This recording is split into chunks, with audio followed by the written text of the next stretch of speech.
नमस्कार मंडळी, माझ्या नवीन व्हिडिओत परत एकदा तुमच्या सगळ्यांचं स्वागत आहे. मी लय मामाकडे, कारण की माझा थोडासा काम आहे. तर आज मी ओमकारासोबत आज आम्ही जातो. तर आज मी त्याच्यासोबत जात आहे. तो खय जातो होता तो सांगात तुमका. तर मंडळी आजचो ब्लॉग थोडंसं इंटरेस्टिंग होतो ना. नमस्कार, मी ओमकार पालो. आता किती जण ओळखते मला माहिती नाही मिलिंदच्या मामा सुचिन.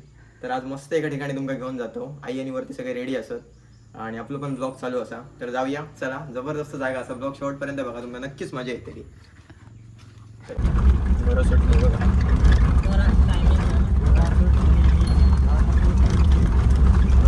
तर मंडळी फायनली आम्ही पोहोचलो आहे.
बघू शकताय आता आपण आलोय बांबार्डेमधील कदमवाडी येथे. तर आपल्यासोबत आहेत आमच्या मुळदे गावचे पोलीस पाटील श्री रामदास चव्हाण सर आणि त्याचसोबत आहेत आईर सर. तर या मुलांची ओळख किंवा कुठच्या समाजाची मुलं आहेत हे सगळं आईर सर सांगतीलच तुम्हाला. तर आपण त्यांच्याकडनं सगळं जाणून घेऊया.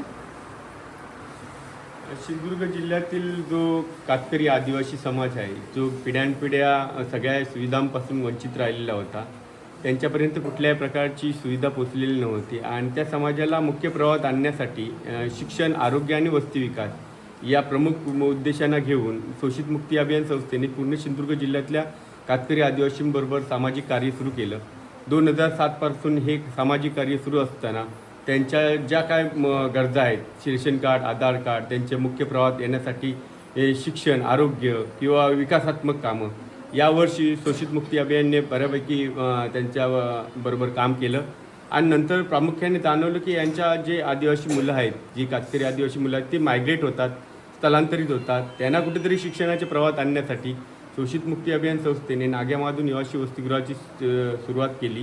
त्याला आज जवळजवळ 10 वर्ष झाली आणि जी मुलं कधीही शिक्षणाच्या प्रवाहात आली, शाळा गळती, शाळाबाह्य मुलं म्हणून ओळखली जायची, आईवडिलांबरोबर स्थलांतरित व्हायची, त्या मुलांना शिक्षणाच्या प्रवाहात आणण्यासाठी आम्ही हे वसतिगृह सुरू केलं आहे. या वसतिगृहाला बबन कदम इथले स्थानिक जमीनदार आहेत, त्यांनी आम्हाला ही जागा उपलब्ध करून दिली. जिल्हावासियातल्या लोकांनी सावली ट्रस्ट वगैरे या सगळ्यांनी इमारतीसाठी मदत केली आणि आज जवळजवळ जी 22 मुलं पहिल्यांदा सुरुवातीला होती, ती आज जवळजवळ 86 मुलं या वसतिगृहामध्ये शिक्षण घेत आहेत.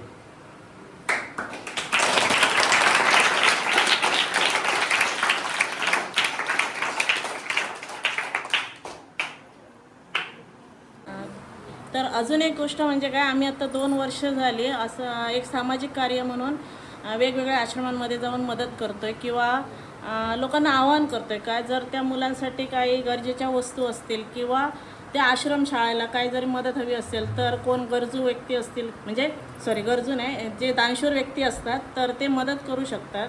आणि आत्ता पण आम्ही त्याच अनुषंगाने आलेले आहोत. तर आपल्याकडे आत्ता बघू शकताय रमेश नाईक यांच्या नावाने कॅनडावरून स्मिता नाईक यांनी 5,000 रुपयाचं देणगी पाठवलेली आहे. तर ती आम्ही आता सरांच्या स्वाधीन करतो आहे. तर अजून पण सरांना विचारून घेऊया काय मुलांसाठी काय, म्हणजे जेणेकरून त्यांच्या मूलभूत गरजा काय आहेत किंवा कुठे कपड्यांसाठी किंवा अजून काय, म्हणजे जेवणाच्या दृष्टिकोनातून काय जरी म्हणजे मदत हवी असेल तर सरांकडनं जाणून घेऊया. आणि आम्ही लोकांना पण आवाहन करतो का आता या मुलांचं भविष्य पुढे होणार आहे, तर त्यासाठी बऱ्यापैकी जे दानशूर व्यक्ती आहेत ते मदत करू शकतात. ते आपण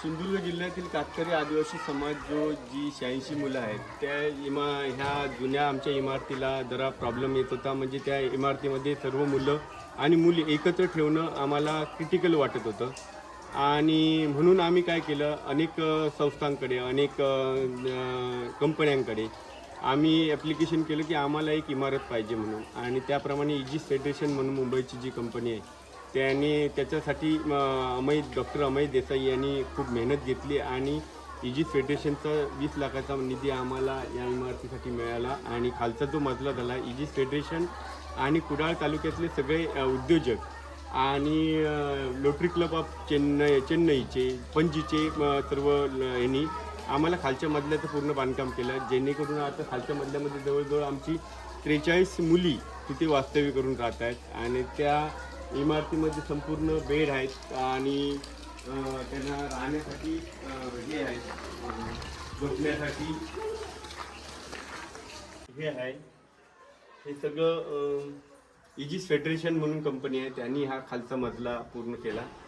आणि त्याचप्रमाणे वरच्या मजल्याचं पण आता काम चालू आहे, जे लोटरी क्लब ऑफ चेन्नई यांनी प्रभाकर सावंत यांनी पुढाकार घेऊन त्या लोटरी क्लबवाल्यांना आमच्याशी संपर्क साधून वरच्या मजल्याचं मुलांसाठी तिथे वास्तव्य करण्यासाठी एक वरचा मजला पूर्ण केला आहे. तर या मदत कार्याला आम्ही आमच्याकडनं एक छोटीशी रक्कम देऊन सुरुवात करतोय. तर असंच मी तर आवाहन करते की या मुलांसाठी जर असे कोण दानशूर व्यक्ती असतील तर त्यांनी नक्कीच मदत करा. आणि सगळ्यात महत्त्वाचं म्हणजे एक इथे येऊन फेरी मारून जा किंवा लक्ष द्या मुलांचं म्हणजे गैरसोयीबद्दल काय आहे, मुलांना काय कुठच्या गोष्टीची गरज आहे.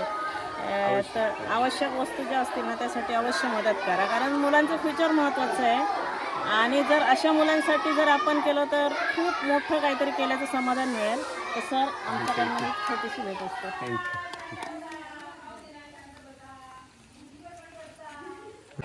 चला, खूप मस्त झालो प्रोग्राम आणि आता निघतो आपण.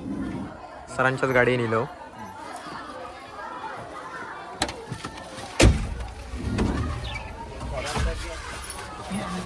पण मस्त खरोखरच सुंदर होती ना.